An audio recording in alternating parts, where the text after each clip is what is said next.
À l'intérieur de chacun d'entre nous se cache une armature essentielle à la vie. Et pourtant, sa seule vue peut nous glacer d'horreur, le squelette.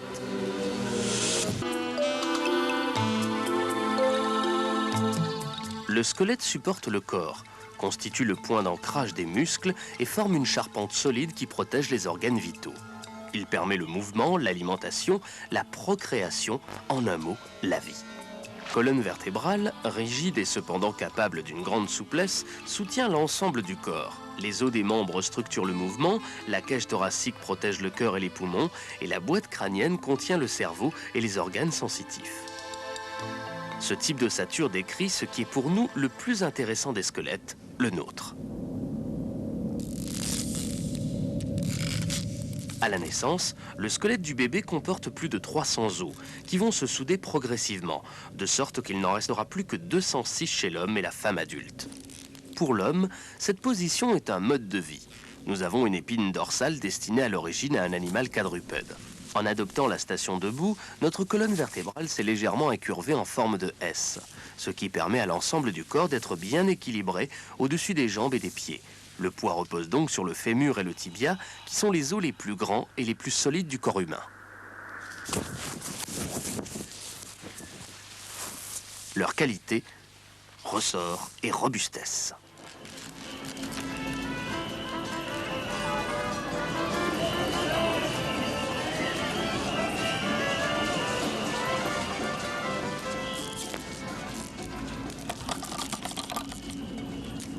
Se déplacer sur deux pattes exige un grand sens de l'équilibre.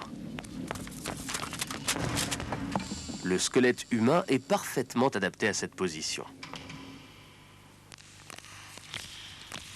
Le mouvement commence à la hanche, un joint à rotule classique qui combine force et mobilité.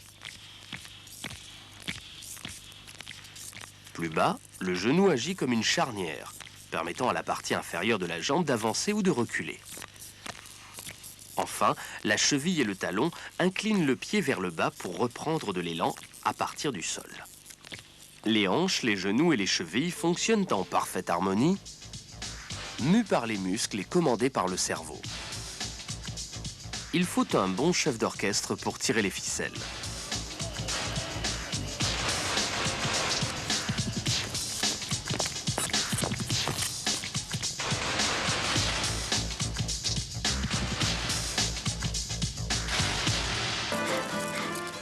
Chez tous les animaux à respiration aérienne, les poumons ont besoin d'une protection solide. Celle-ci doit être suffisamment souple chez les mammifères pour leur permettre de se dilater lors de l'inspiration. C'est le rôle de la cage thoracique, formée de côtes articulées à l'avant sur le sternum et à l'arrière sur la colonne vertébrale. Celle-ci est constituée d'une rangée d'os reliés entre eux les vertèbres.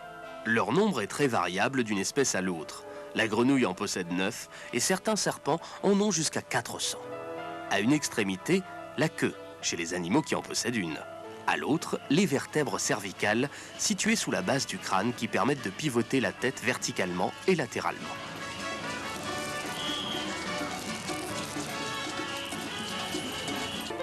L'os est un matériau remarquable, vivant, traversé de nerfs et de vaisseaux sanguins, ponctué de cavités qui en réduisent le poids.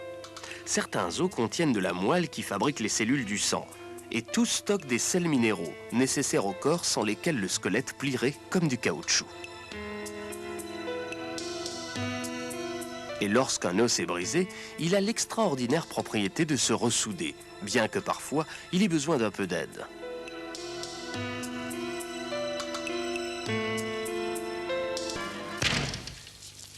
Le crâne est la structure osseuse la plus solide de tout le corps. Il abrite les organes de la vision, de l'odorat, du goût et de l'ouïe, ainsi que les voies d'accès de la nourriture et de l'oxygène. Il renferme le centre de contrôle le plus complexe qui soit. Les orbites et les voies respiratoires sont protégées par les os de la face. La mandibule, très mobile, aide les 32 dents à mâcher la demi-tonne de nourriture qu'absorbe un homme chaque année.